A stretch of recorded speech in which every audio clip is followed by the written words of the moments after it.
There will be spoilers ahead. Lots of spoilers, so be careful, won't you?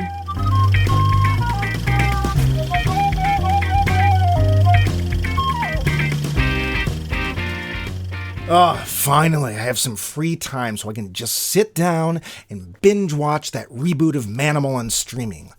Let's see. Got my soda, my snack. I'm all set. I hunger. Okay, David Bowie vampire, it's not 6 o'clock yet, now is it? So we're just gonna have to wait till it's actually 6. I hunger. Don't you shake your dinner dish at me, it's not 6. I hunger. 6 o'clock is not for a whole other hour. I can get in 2 episodes if I'm lucky. I hunger. No. I hunger. No. I hunger.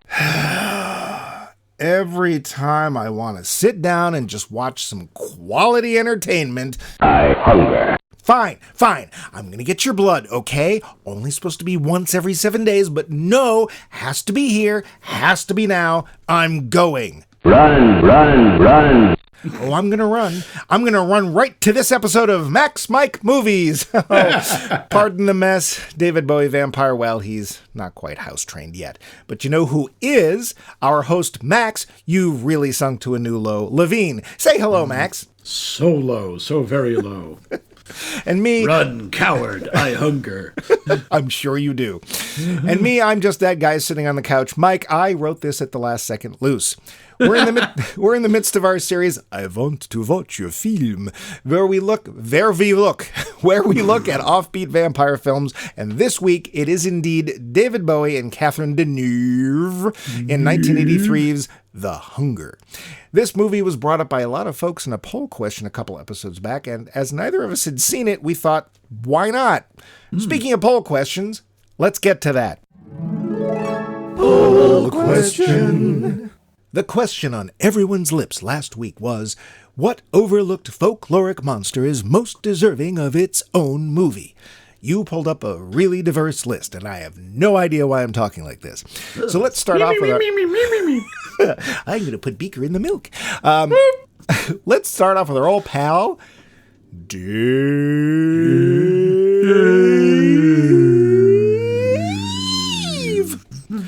He wrote, quote, Grendel obviously comes to mind. The book was good. I would like to see a really good version of The Legend of Sleepy Hollow. Zombies and vampires capture the 21st century popular imagination in a way that a headless horseman simply can't. But maybe one could do a version where the headless part is a metaphor for drug addiction. I would also like to see leprechauns well done. And their Lucky Charms. Yeah, that's interesting. Yeah, okay, but he points out well done. Otherwise, I would mention the Leprechaun movie series, including Leprechaun into Hood. Well, how about the character in Jack the Giant Killer? Because that's... Oh, yeah, seize the bone! Yeah, sure. A good Dybbuk story could also be fun. In Japan, I would like to see either a good Kappa story or a good Nekomata story, end quote. Nekomata? Poor Grendel's had an accident, so may you all. A Dybbuk is a Jewish sort of ghost, a spirit that sticks itself to a living person, for those who did not know, like me. Yeah, likewise. Thanks, Dave. Really? I would have thought you would have known. Yeah. It wasn't what I thought it was. I thought a Dybbuk was just sort of a generic term for demon. Oh, I had to go look it up. Kelly J. Cooper said, quote, for me it's a tie between the Dover Demon and Puckwudgies, or maybe something about the Bridgewater Triangle in general, end quote. So I had to look those up. The Dover Demon is actually from Dover, Massachusetts. I hate those Dover demons. I hate Tom. I hate Dick. I hate Larry. It apparently appeared in 1977 once, and it was a diminutive little freakish thing. You may not have known this. The Bridgewater Triangle is also in Massachusetts, and apparently is a triangle area of land where a lot of UFO sightings and such happen in Massachusetts. Did not know that one. This wouldn't happen to be near some of the old marijuana growing fields, would it? I'm sure it isn't. And Puckwudgies was something, I think it was from Virginia. They're also a diminutive little thing that, but whatever. Yeah, it's some like mischievous thingy. I've heard of those. Thanks, Kelly. Yeah. Nick Hoffman offered, quote, Jabberwocky, wait, no, end quote. Well, there was one. Actually, Jabberwocky has shown up in a couple of movies, including the one There's Michael Jabberwocky Palin movie. did. Yeah, but and where then else? In the Tim Burton Alice in Wonderland, the Jabberwock shows up. Oh, yeah, that never got made, though, so, right. Well, it kind of... Yeah, sure it did. No. It's like Indiana Jones 4 and Godfather 3. Yeah, it didn't really actually happen. Mythical movies. It never happened. Never! Charles Forsyth's answer was, quote, the itan momen. This is Japanese for one itan of cotton. An itan is a measure of cloth about 10, 11 meters, so it's similar in concept to a bolt in Western that's right, the strangling shroud creature. I've heard of this. It flies around at night and finds people to strangle to death. It's creepy, silent, mysterious. So's my gas. And terrifying if you really think about it. Nothing mysterious about your gas. No, it's very, very regular. It's appeared in some Japanese manga and anime, but never in a Western film, end quote. Wow, that is one creepy-sounding monster, but is it worse than the demon that screams at kids at Christmas time? Yes, that's a real thing. Thanks, Charles. Yeah, I saw this. It popped up randomly on YouTube the other day. There was apparently, around the holiday time, a demon shows up and screams at children, and, have you been good? It's basically like if Year 5 and Guar shows up. That's kind of what it is. If you approach the stage, you will die. Mark, join the band. Okay. Richard was next with, quote, golems. One can argue Frankenstein's monster is one, but it's really not, end quote. Not really. No, it's not made out of clay. No, and it doesn't have the symbol, because the whole point of the golem is really cool, is it's got the symbol for, I'm sorry, I just read that truth. Yeah, truth. It's the word in Hebrew, reading, of course, the correct way, truth, and if you remove one character, it becomes dead? It becomes death, emeth. Right. Yeah. It's a main character, sort of, kind of, in the latest Dan Brown novel. Don't recommend it. But, yeah. Cool. Thanks, Richard. Yeah, also, it's a big mistake if you scratch out the last letters and add a T, because then it becomes Emmett the vampire. And nobody wants that. Nobody wants that. See, last week's poll question. Yeah. Keith Wright snuck in with a response to Charles that read, quote, one of my favorite zombie movies is the Korean film Train to Busan. Great claustrophobic action sequences. Also a story of family love and reconnection. Also... I think he means they should make a movie about the Chupacabra, end quote. Thanks, Keith. Yes, and they should give it some guns. No, deeper, and don't really look it up. Really, don't. Really don't. Joe Estevez. Derek Steele posted, quote, Beowulf, but good this time, end quote. Yes, one that's Anthony Hopkins ass free. Thank you, Derek. Yes, maybe without the creepy animation. Yes. Yeah. Matthew Reisman gave us, quote, I'd like a good movie about the Erinyes Furies, the horror of cosmic justice, although I'm afraid a bunch of female monsters punishing perjury would make them the heroes right now, end quote. Point and match. Thanks, Matt. Yep, that's a good one. Swinging on over to the website, we have Vince, who lives in Canada, which makes our audience international. Good day, Vince. He posted, quote, underused folkloric monster? Why, 17th century Japanese, oh boy. Kuchisaki Onna, of course. A malicious spirit. No. Oh, you know this one, huh? Yeah. A malicious spirit of a woman with a partially covered face and carries a pair of scissors, a knife, or some other sharp object. She asks potential victims if they think she is beautiful. You better know the right answer. If you say yes, she will reveal that the corners of her mouth are slit from ear to ear, and she will then repeat the question again and again. You'd better know the right answer, end quote. Wait, what is the right answer? The right answer is always yes. Okay. And it doesn't help. Even if you say yes both times, she will follow you home and murder you. So what if you say no? Then she kills you on the spot.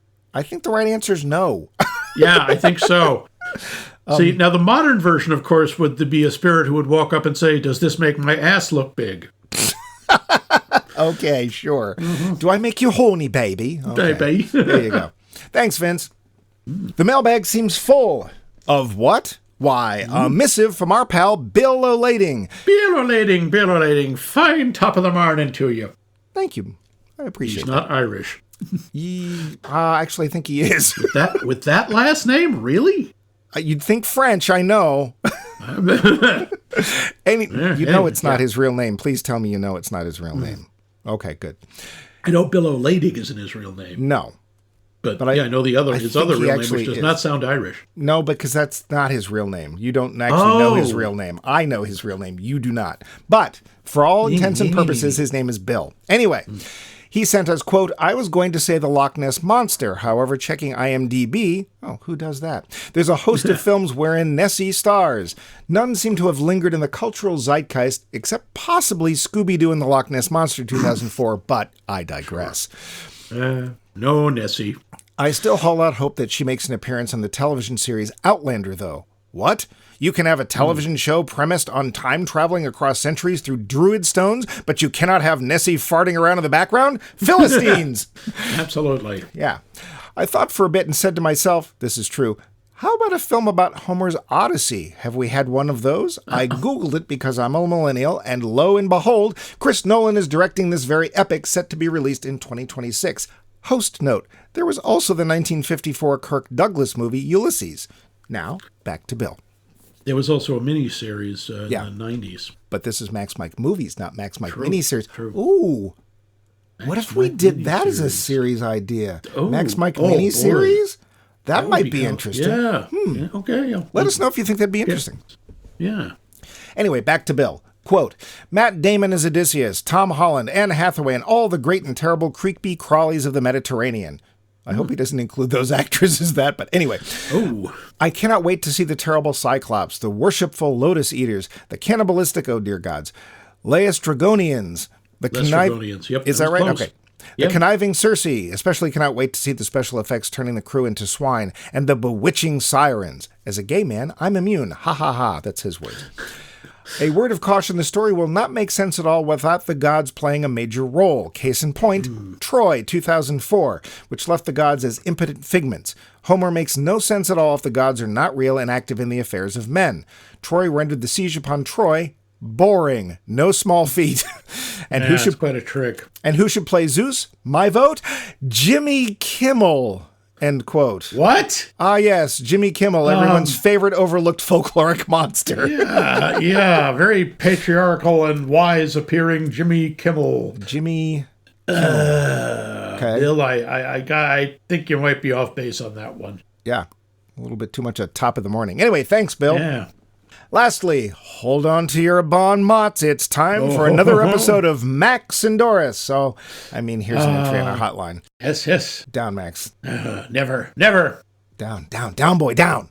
No. Mine. You have to, or we can't hear what she says. Hello, Max Mike Movies. Hi, Max. This is Dora Simple Maya here to answer your poll question for the week, which just happens to be, what underused folkloric monster deserves its place on the silver screen? Well, I'm going to come up with one that you're going to go, wait, you're right. And that's the Loch Ness Monster. Sure, we've talked about him at length. Sure, somebody tried to pretend that he was Jack the Ripper in a certain movie. But other than that, we really haven't had anything about the Loch Ness Monster. Yes, he's real, in case you wanted to know. He is. I swear. Anyway, that's my answer. I hope you guys have a wonderful week. I'll see you tonight, Max. Can't wait. That movie sounds like a scream. And I'll look forward to hearing next week's episode. Bye. Another one for the Loch Ness Monster. Oh, okay. Well, it's sort of another vote for Nessie, I guess, but I don't think I've ever heard anybody call it him before. No, it's usually her, just because Nessie sounds more feminine. Yeah.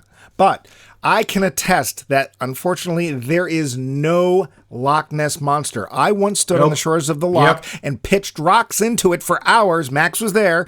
And the result, no Nessie. Proof! Nothing. Thanks, Doris. So, you're welcome, science. Because if there's one thing the Loch Ness Monster is going to come up for, it's rocks. Yep. Sadly, I actually did that. I sat there, I think it was like 2 to 3 hours. I just kept pitching rocks. We were all out there. We were all out there whipping rocks into the loch going, here, Nessie. Didn't work. No. Apparently she knows that one. And boy, was my arm sore the next day. Yeah. Anyway, what about you, Max? What is your answer for what folkloric monster deserves its own film that ain't got one? I know it sounds silly, but I want to see the Kamikiri. What's that? Which is the hair cutter.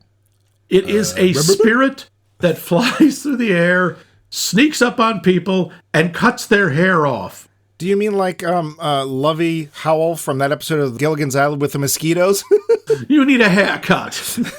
Okay. Yeah, only this is much more effective in that people often don't notice it's happened until someone looks at them and screams. Okay. Sometimes it's at night, sometimes it's on the street. I would love the whole thing where this is the big fear, is getting your hair cut off. Wait, what is this again? The harakiri? What? The kamikiri. Kamakiri. Okay. Kami. Is it Japanese? It is. Okay. Well, I think literally, kami is spirit, and I believe kiri is like haircut or even barber. Okami is wolf, but okay. Mm-hmm. Anyway, lots of Japanese ones this week. Yeah. What about you? What's an underserved monster population? I mean, I'm going to actually agree with Dave. I like the book Grendel. It's a book that my partner read when he was in high school and really liked. And I went, it's not very long, but it's literally Beowulf from Grendel's perspective.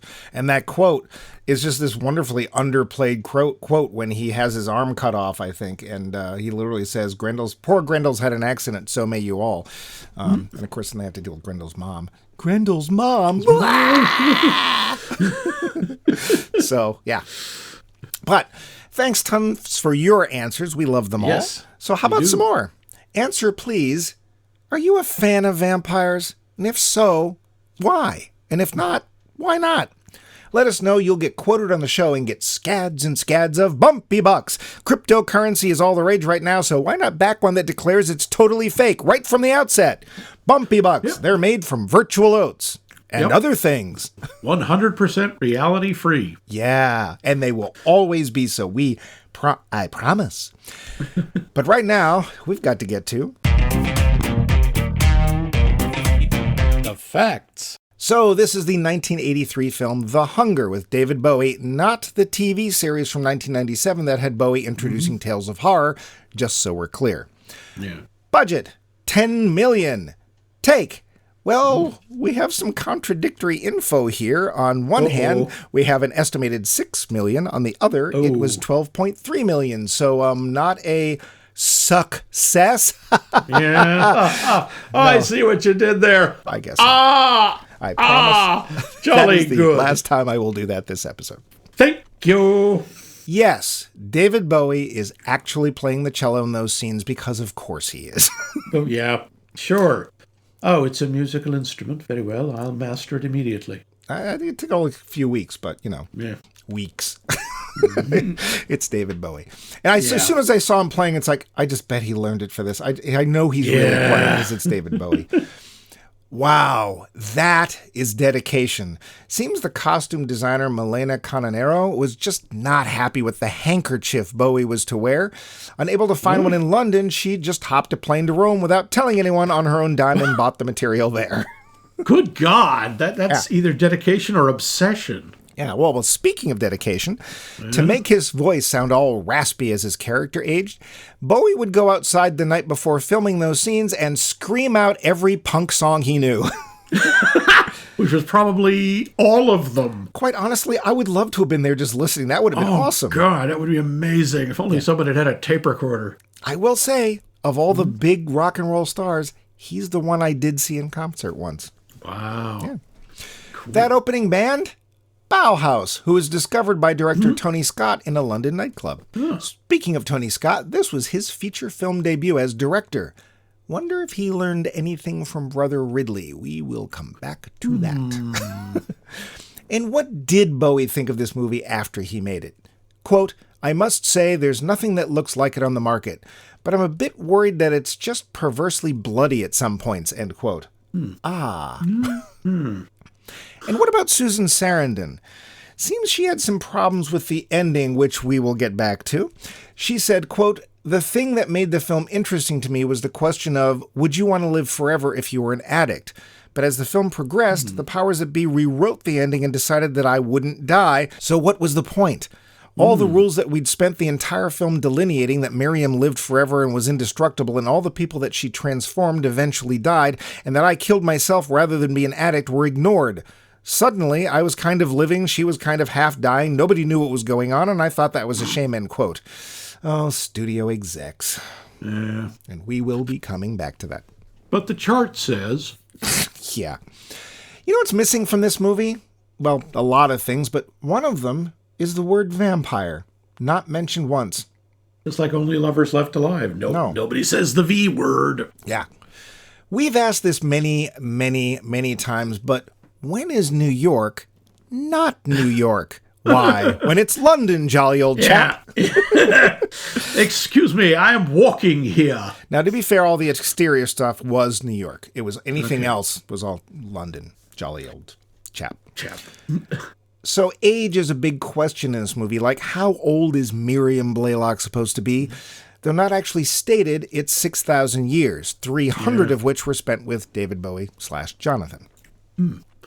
Blink and you'll miss him. That's Willem Dafoe as second phone booth youth. Whee! It's 2 lines. I know. It was not his first movie, by the way. It was like his 4th. No, but I didn't even recognize him. It was like, just, nope. Yeah. He was like 5, I think, yeah. Yeah, he was a little boy. This is a pretty racy film, but it used to be racier. Seems the MPAA was going to give it an X rating, which means no one will go see it, won't make any money, etc. So they took 3 months to recut it down to the R we see now. And I gotta say, it's barely R. Like, I swear there's a few more frames and it would have gone right to that X. Yeah. So, this movie is based on a book by Whitley Strieber. He also wrote 2 sequels, The Last Vampire and A Tale of Vampire Life, but they didn't catch on like some vampire franchises, and I bet we're going to come back to that too. Susan Sarandon is well known for her part in the Rocky Horror Picture Show, but her co-star in this, Cliff DeYoung, was in its sequel, Shock Treatment. Yep. As were a couple of other people in this movie. Yeah, I got anything else before I get to that pesky old plot? Yes, Anne Magnuson makes a very brief appearance as the young lady who receives attentions from David Bowie in the bathroom at the very beginning of the film. Anne Magnuson, in addition to her acting, was the lead singer of the legendary group Bongwater. Ah. Yep. And Shane Rimmer, who shows up in one scene. He's the real estate agent. He has like 4 lines. Do you know why his voice was so familiar? No, because it wasn't. It was to me because he was the voice of Scott Tracy from the Thunderbirds.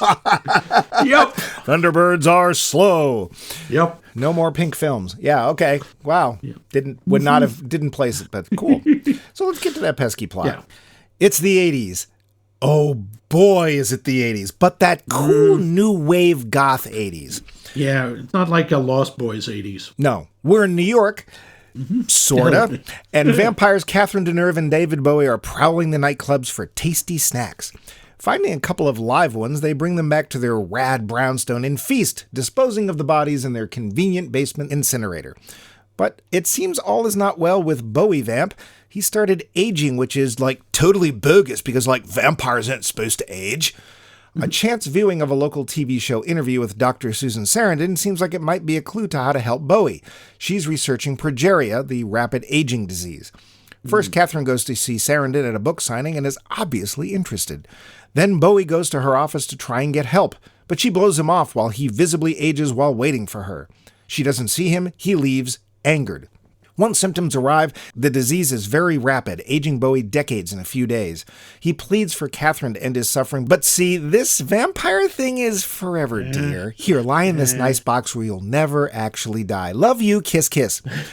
With Bowie boxed, Catherine is free to pursue Susan, which she does, having sex with her and giving her a taste of her own blood, which will, of course, make her another vampire and doom her to the same unlife Bowie had.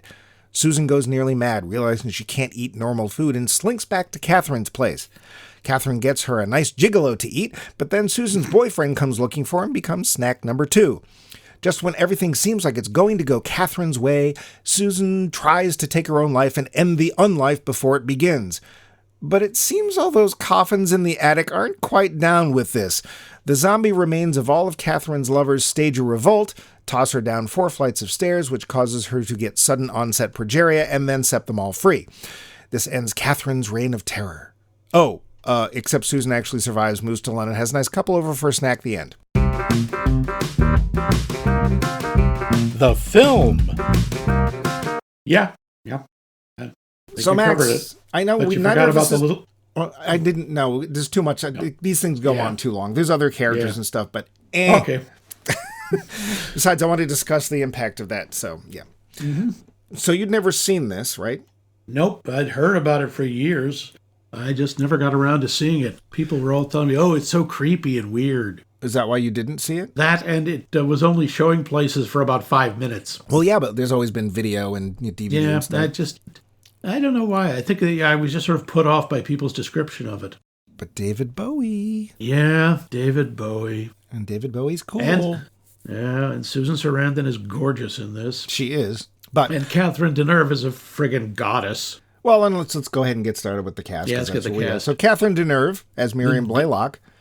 There's no R in her last name. Deneuve. Deneuve. Yeah, okay. Deneuve. I know, but I can't speak French without my jaw twisting out of place, so that's what happens.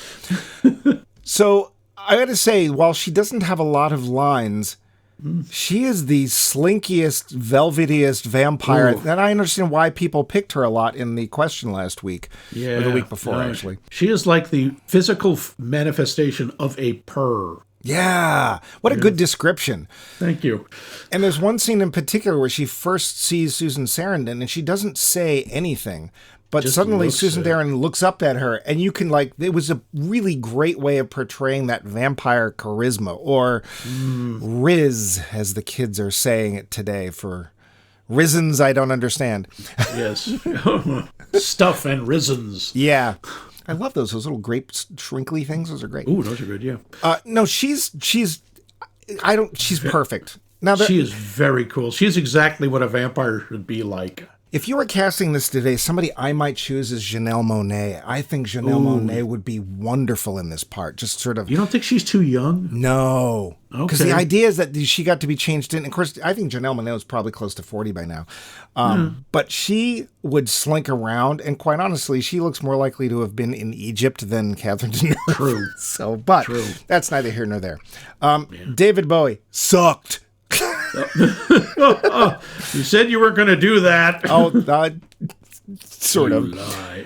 I got to say here, I think this movie's a waste of David Bowie. Never mind that he disappears halfway through it. It's not even that far. Like they throw him under makeup probably a third of the way into the film, and then they box him up. We watched the movie box up David Bowie and put him aside.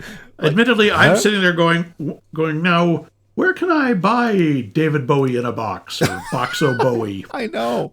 But he, too, is the embodiment of slinky, charismatic. And just cool. He can't not be cool. No. And I don't go to white windowless vans with strangers, but I hate to say it. If David Bowie came up to me and said, I've got this cool van, I'd go sit in it.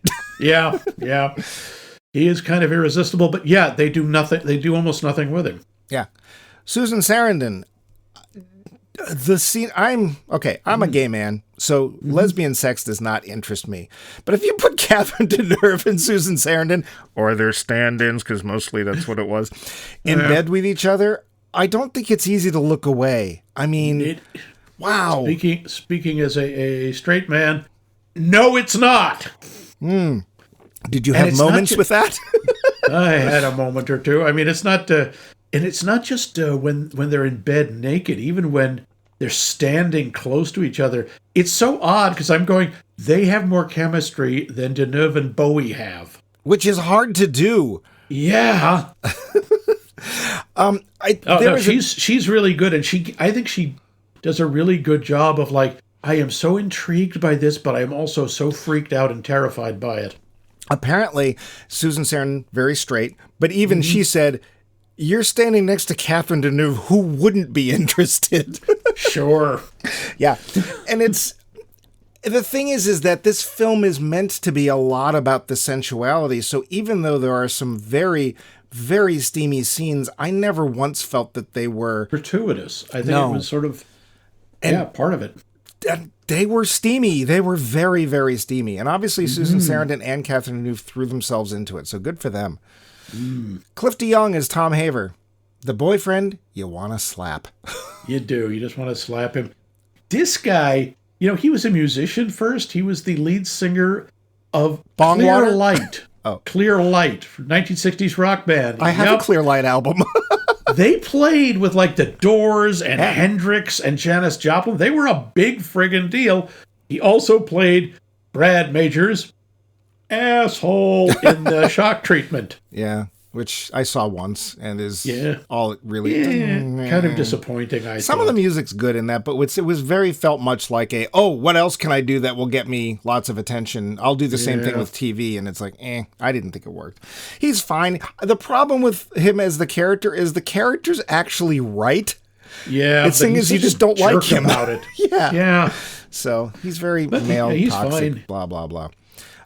We have a child actor, Beth Eller. She's in there for she's in there for a little bit more than 5 seconds. And I think she does very well. I thought she was really good. I thought she was really interesting. My first thought when I was watching her is she also a vampire? Does she know? Yeah. Because she's taking literally violin lessons with Miriam Blaylock, who's, I'm going to keep calling her Catherine Deneuve because whatever. They barely say her That's name. who she is. I know. And there is a scene, and I want to come back to the scene, but I think she gives that very sassy teenager New York girl a really good go. And I think she's very good at what she does, but she's not there very much. And then the last character we're going to mention is played by Dan Hedaya, who's Lieutenant... What? Who's been in everything, but it's like, he too, 5 seconds, and he's gone. Yeah. He has slightly more screen time than Willem Dafoe, who I didn't even recognize, so, yeah. I always got the feeling he was trying to be Lieutenant Columbo, but he doesn't. Maybe young Columbo. Oh, dear gods. Maybe. Please, NBC, do not do a show of young Columbo. Don't Young want Columbo that. Mysteries. Columbo babies. Just one more thing. Oh, no. God. No. So, Stop putting I think that out in the universe. I think it's a good cast, and it's not really an actor's film, but the actors they chose literally kind of slink their way through it in really visually interesting ways. So, yeah. So we had a credit very early on that made me go, pretentious much? That is makeup illusions. Yeah. What did you think of the makeup? I think it's very smart that they didn't really show you much and did it all in the dark. I think it's good when it's shadowed. Yeah. When you actually see it, it's like, wow, that's a lot of latex.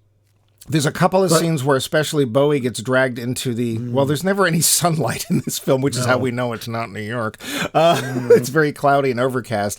But when the light hits it, it's like, that's too much. But in the shadows, I thought it was actually pretty effective. Yeah, and he's pretty good at being the old man. I mean, David Bowie is a musician first and an actor second. Sure. So he did a little of the olding things, my legs are weak, my eyes are old and bent. Yeah, and of course the sad thing is that although I think he died when he was 69, he didn't really seem like that at all. He just seemed like David Bowie. Yeah, he just like David Bowie, just a little thinner. That's about it. Yeah. But yeah, I thought it was all right. I mean, makeup in general in this movie is very understated and very subtle and very effective. Partially because the film is so, what's the word I want? Blue. Yeah, it's very blue. Yeah. And, oh boy, you think Tony Scott watched a whole lot of French New Wave? No, what I think Tony Scott watched a whole lot of was Blade Runner. Since you wanted to get there. Okay. So we've got the very blue, cold cast to things. We've got a lot of scenes with Venetian blinds in the shadows, and both films have progeria in them. But I was just looking at... Accelerated decrepitude. Yeah, because that's what J.F. Sebastian has, and why he can't go off-world. And I'm just watching this going... There's just so many visual overtones, stylistic overtones that I'm getting from the film 2 years previous made by his brother. And I was just like, Jealous much? I don't know about that, but he'd only done commercials up to this point. And this is the guy who directed Top Gun, the first one. So. Yeah, I mean, it's not that he wouldn't go on to do some much bigger things. It's just, it felt a lot like... to me, like Blade Runner and Ridley Scott. I just kept picturing Ridley going, Mom, Tony's copying me.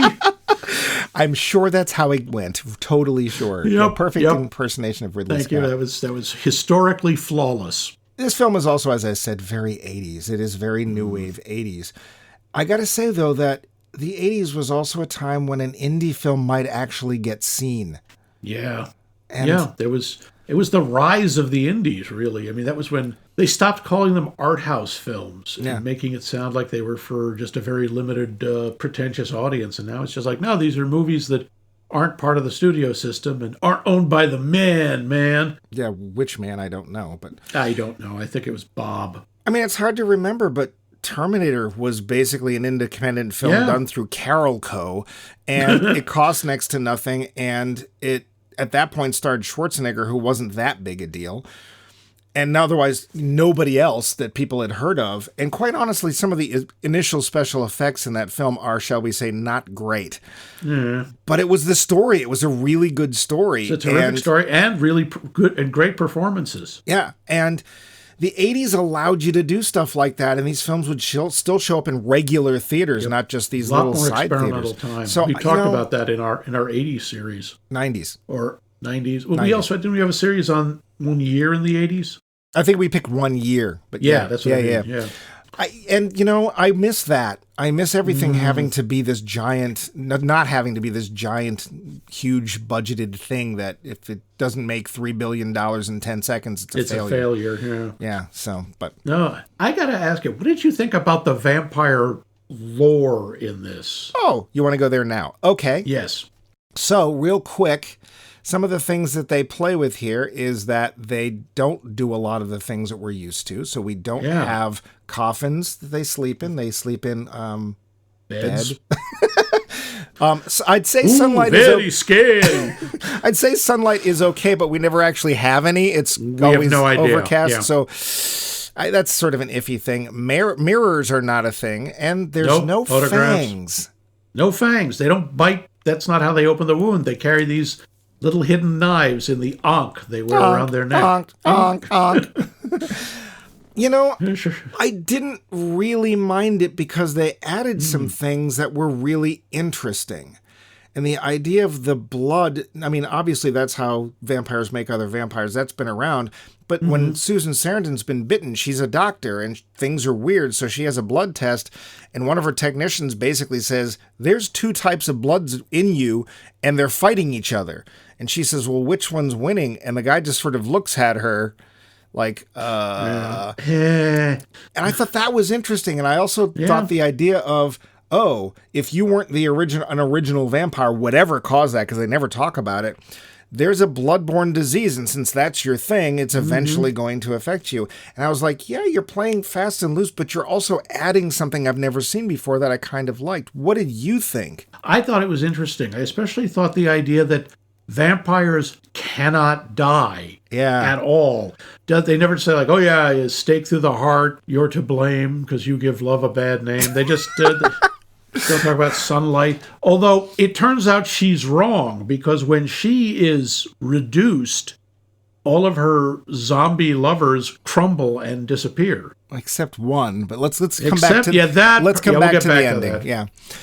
That's I thought it was really interesting. I didn't mind that nobody. Thank God, nobody turned into a bat. Oh yes, there's none of that. Nobody could fly. No, they were clearly stronger than normal.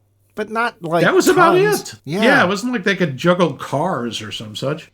Although poor Bowie at the end, he was trying to attack this roller skater, and he can't quite manage it because the progeria is really set in on him. Yeah, he's so affected. But yeah. So yeah, we know we've seen other films that really play fast and loose, and we're like, yeah, I don't really buy your playing with the lore that much. Here, I don't mind it. Oh. Especially that subtle suggestion of the vampiric charisma and even the sort of mind speaking going on.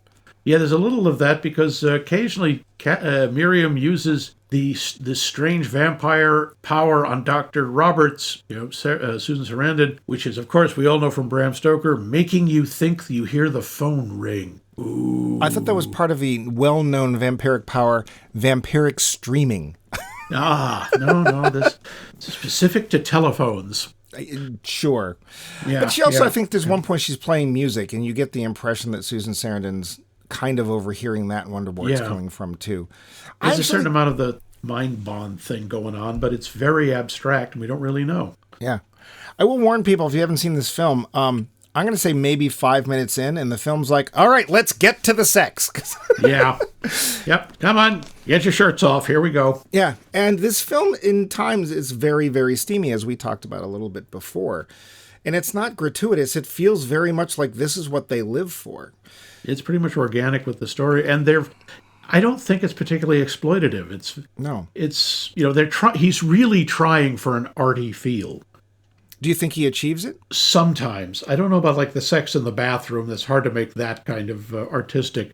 But the scene with Miriam and Sarah, with mostly shot through like gauze hangings, and the ones with the two Blaylocks in the shower together, I don't think that was gratuitous at all. I think it was actually kind of elegant. No, and I bet both of them enjoyed it. I bet everyone on set enjoyed it. Yeah. So, yeah, it's a very erotic film. It's taking the real enticing, sexy side of vampirism and kind of elevating it even beyond what most films did. I'm trying to think, can you think of another vampire film example where things were quite so based on the shared feelings, the sensuality, as much? Maybe Innocent Blood, but... That was a show, wasn't it? No, that's True Blood. Oh, True Blood. Innocent Blood right. was a vampire movie. There's some of that in there. Yeah. But oddly, I think some of the old versions of Nosferatu, or even the Frank Langella Dracula, there's the whole shared bond between Dracula and Mina. Or Lucy. Lucy, excuse me. Mina's one who dies, yeah. Yeah. So I think it's there, but I think this movie indulges it a lot more. Yeah. Which also brings up a question. What is the hunger referring to? I mean, I assumed it was literally the need to eat. I think it was something else, because you notice, why does Miriam keep changing people when she knows they're going to die? Because she's lonely. That's the thing. I think she's addicted too. She has to have someone around her. She can't stand to be alone. I mean, I think that's why she's screaming in the coffin at the end. I got to say, though, she's a real monster. Like, even though it's subtle and she seems very caring. I mean, well, before I go further, I'm going to ask you, do you think she actually loves David Bowie? To a degree, up to a point. Obviously, what she loves most is herself. Right. She's a classic narcissist in a lot of ways. She loves him sort of like the way, you love your favorite coat or some such. The coat that flies around and bites people, that one. Yeah, exactly. I think it's very much like, oh yes, I love you, but I'm going to tell you you're going to live forever, but I know you're going to die in a few hundred years. Yeah. And you're going to die horribly. Well, you're not going to die. That's the problem. Oh, that's what the makes worst part. it You worse. end up as a ghoul or some such. Yeah. Well, the way it's described in the trivia that I found is that you basically go into a sort of permanent semi-coma and are just slowly disintegrating, which we get to in the end, because basically something spurs the Legion of Dead on, and they all break out of their coffins and put an end to this. Why do you think that happened? The only thing I can think of is because she's attached to all of them. Throughout the entire film, no matter what happens, even when David Bowie starts to, disintegrate, she is very even-keeled, right? Her emotions are very much the way she wants. She's very controlled. She's very smooth. But at the point where Susan Sarandon basically tries to commit suicide not knowing any better, she goes nuts, and she's like angry. And my guess is the power of that anger flowed back into her other lovers. That makes sense. And allowed them to get back out of their coffins and push her That's kind of what downstairs. I thought. The emotional charge that she was feeling basically energized them. Yeah. It's an interesting take. I've never seen this sort of thing before, and I think it's generally very well handled. There is a scene, though, and I did say we'd get back to this. So there's this, I'm going to guess she's probably around 12, 13-year-old girl. Prepubescent, who has somehow been allowed to come to this rich lady's house to learn the violin, but also seems totally, up till a certain point, seems totally in control of herself in this situation, just the way 13-year-old New York girls think they are. And we have a scene where John Blaylock, David Bowie, who is now very old, and she doesn't recognize him. She thinks, oh, are you John's father? And he keeps saying, no, no. She points out, you've got his eyes. I mean, well, and let's face it, it's David Bowie's eyes, and those are kind of hard to miss. yeah, that weird heterochromia thing. Yeah, you know why that happened, right? He got hit in the eye with a rock when he was a kid. And I thought that was genetic. Okay. No, his iris froze, so it doesn't get any bigger or smaller, and it for some reason changed the color. I don't remember why, but okay. So he attacks her, and I think the reason that he attacks her is that he believes that this is going to be the next companion in line after him. Oh, I thought he was just getting desperate. Maybe he thought, well, if I feed on a child, it'll reverse this. That too. I think those ideas could be in there. But he attacks this child and kills her. Yeah. Spoiler or warning. You don't see it, but you know it happened. How did you feel about that scene? I was kind of shocked by it, but I thought it worked. Mm-hmm. The whole sequence with the two of them is so odd. It should be creepy because she's playing and he's this old man walking around her. But there's something kind of grandfatherly about him. But there's these great cuts to her eyes as she's playing where she kind of like darts off to the side when he's behind her like, I don't trust you, which is correct. Yeah, that was right. I was sorry to see it happen, but I think it worked. It made sense. My note was it was both daring and creepy. I mean, it was a very upsetting scene. Whenever there's kids in dangers in film, they never die. Never. It just does not happen. And here we do the whole thing where he goes down to where she eventually gets taken down to the basement, or down to Panama, if you will, thrown in the convenient... Bully! I don't know where that came from. I mean, I do, but it's a very disturbing scene. But in a way, I think it's very useful for us not being too in love with vampirism, right? Because that happens in other film series. Twilight. And, we shouldn't love these creatures. We shouldn't admire them because they're horrible. Miriam is really... They're monsters. She's this very quiet, smiling, silky, smooth, attractive monster. Mm-hmm. Keeping all her lovers alive in these boxes, which she drags with her through the centuries. Yeah, I'll give her that. But she keeps them around. I guess it's like a collection. Well, and she introduces him as like, oh, be nice to everybody, right? Here, comfort him. He needs comfort. He's new. He's new. He's zero. He's new. Yeah. So I mentioned also earlier that this was based on a book, and there was a little vampiric series. A few years earlier than that vampiric series, there was another vampiric series that came out. One called Interview with a Vampire. It came out in 1976. Never heard of it. This one came out in 1981. Did you see any parallels between that and this? Well, there's a whole thing with the sexy vampires. I mean, honestly, Bela Lugosi, and he was supposed to be a sexy vampire. Yeah, I know. He wasn't. He was supposed to be. I know he's supposed to be. And I mean, you got, in the 70s, you had Frank Langella. Yeah. But the whole idea of vampirism itself being kind of sexy, Anne Rice is usually credited with that. I don't think it's accurate, but she's kind of the one. She was one of the most high profile. Well, I think everybody was reading those damn books. The other thing that I thought was odd is that, and it's not till I think it's the third book in the Lestat series, is that there's ties to Egypt, Queen of the Damned. We find out that the original vampires were an Egyptian king and queen. And they were put into that weird coffin in The Mummy that they're not supposed to open ever again because it's got beetles in it. They were apparently the original vampires, and they were still around. And here we do have one scene where we have Catherine Deneuve, who is somehow Egyptian, just like Sean Connery. Well, as everyone knows, all the Brits are actually descended from ancient Egypt. Okay, anyway. Ancient spirits of evil. Ancient armor. So there's this weird tie to Egypt, which I didn't understand the point of that. I mean, vampires could have come from anywhere. Heck, they might have gone to Eastern Europe or Greece or Rome for all that matters. Mm-hmm. Did you otherwise feel that this might have been riffing at all on Anne Rice because she was one of the biggies? I'm sorry to say, you use ancient Egypt because off the top of most people's heads, it's the oldest culture they can think of. Yeah, we won't talk about like Sumeria, Mesopotamia, any of that stuff. Yes, or ancient China or any of those. Ancient Chinese secret, huh? That's right. Galgon, take me away. Okay. I didn't really feel like it was riffing on them because also they weren't as foppish and annoying as her vampires. every time, every vampire, I don't care what era, I just know they were wearing lace collars.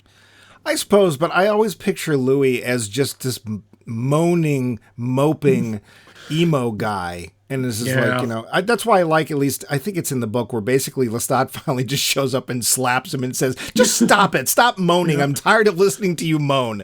And, you know, then I think he bites the interviewer wants him to bite him. But yeah, that's right. Tom Cruise and Christian Slater. Yeah. Yeah. All right. So let's get to the big question before we wrap up this show. Yeah. We're watching this movie. We're following their new rules for vampires. And then we get to the ending where Susan Sarandon basically makes a decision. Yeah, I don't want to. And I thought the way it's cut, it's not obvious whose neck she's cut it first. I thought she cut into Catherine Deneuve's. I was wondering about that too initially, but eventually it's pretty clear she cut her own throat. Right.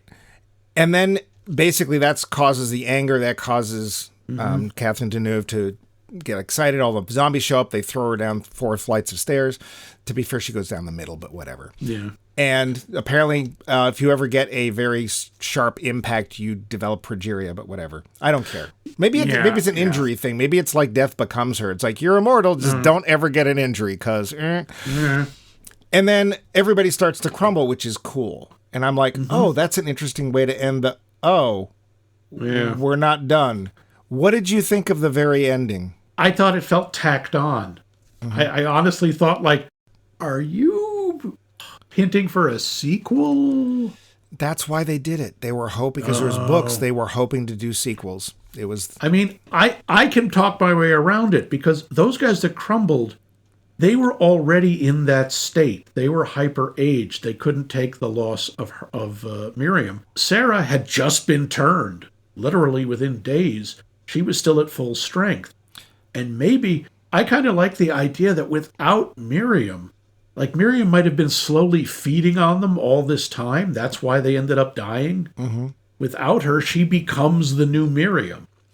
Well, the other thing I was thinking is something they did say in the film, which is there's 2 Bloods and they're fighting, but they're not done. Maybe that's why she doesn't crumble, because she's not fully turned yet. Maybe. I don't know, but... I agree with you. I thought the ending was dumb. I thought it should have ended with Dan Hedaya standing in the living room, you know, wondering where everybody went. Well, and quite honestly, having Miriam kick and scream and die just the way that, what's her name did in Blade Runner? Daryl Hannah. Yeah, Daryl Hannah, yep. Yeah, I would rather that she had just crumbled, and honestly, I would rather that Susan Sarandon had just sort of bled out, and that little thing of evil, I think that would have been a much better ending. Yeah. No, this was a sequel big. Yeah, which is a shame. So if you haven't seen the film, do yourself a favor. As soon as Miriam starts crumbling away, just turn it off. But is the rest of the movie worth watching? Is it worth getting to that point in the first place? We should probably do that thing. The finish. So Max, The Hunger. What did you think of? No, I couldn't eat another bite, thanks. Not your hunger. Oh. The Hunger. Oh, The Hunger. The movie. What is The Hunger? You moron! We've just been talking about for an hour. Yeah. What did you think of The Hunger? I think it's pretty cool. I think there's a lot of style over substance in it, but the style is so good. And it's David Bowie! It's Catherine Deneuve, for God's sake. I would just watch those 2 play checkers for an hour and a half. It would still be hot. Yeah. Yeah, I think it's rather unashamedly about style over substance.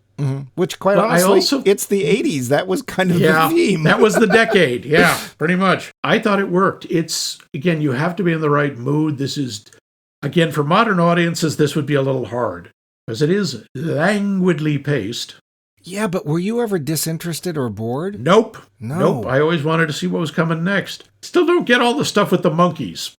And I would have edited, like, there's a scene where they're watching a monkey that has progeria die, and then suddenly it's like Time Machine, where they have this bad stop motion animation, and it, like, crumbles, which makes no sense anyway. Yeah, it's like turns into time-lapse photography, because apparently progeria not only makes you die of old age, but also makes you decay in 15 seconds, right down to skeleton. Well, all the bacteria are going at super speed, so you just want to sort of dub over it. Yeah.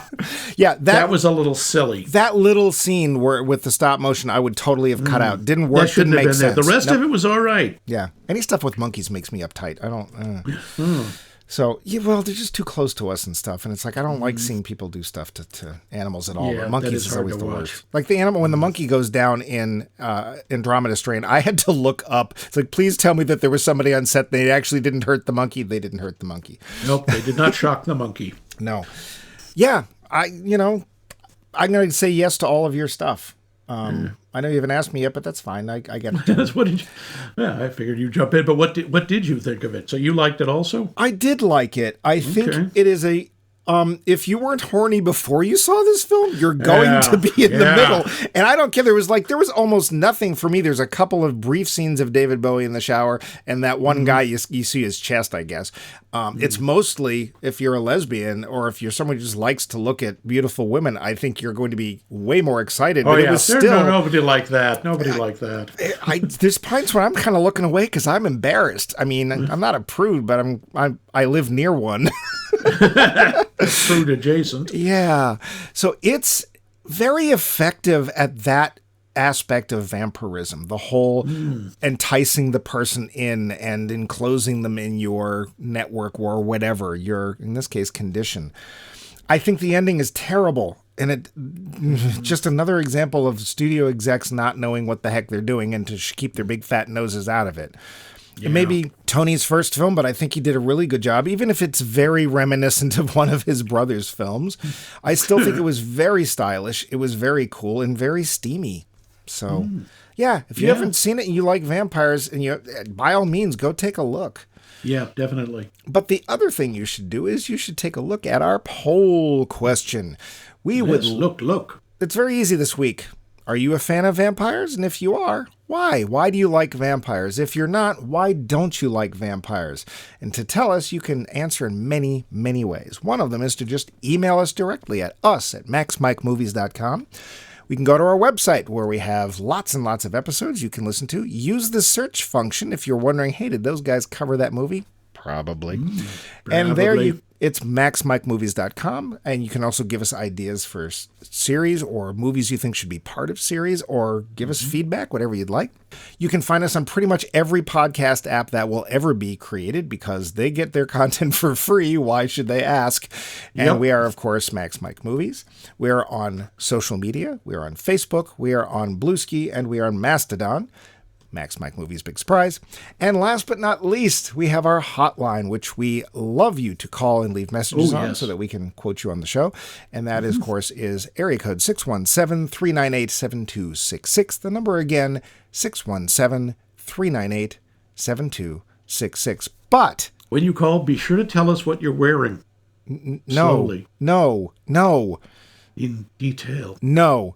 But we are not going to have a show next week. There's a big holiday right when we record, and, well, we have things to do. It is celebrate the massacre of the Turkey Day. Max doesn't like turkeys. Turkeys are evil. So in 2 weeks' time, what are we going to watch, Max, as part of I Want to Watch Your Film? Another movie! What? And this one, well, it's a little ambiguous if it's about a vampire, despite the fact it's in the title. Oh? Yes, we are going to watch a movie about making the original Nosferatu. Oh. Yes, we are going to see Shadow of the Vampire, which coincidentally to this movie, or is it, has Willem Dafoe in it. Oh, creepy. Willem Dafoe, vampire or not? Ooh. Tune in next week when we find 2 out. 2 weeks. 2 weeks. I said 2 weeks. If you heard 1 week, you're lying. Your ears are lying to your brain. Fake news. Fake news. You're dead. Yeah. Next 2 weeks. Bye.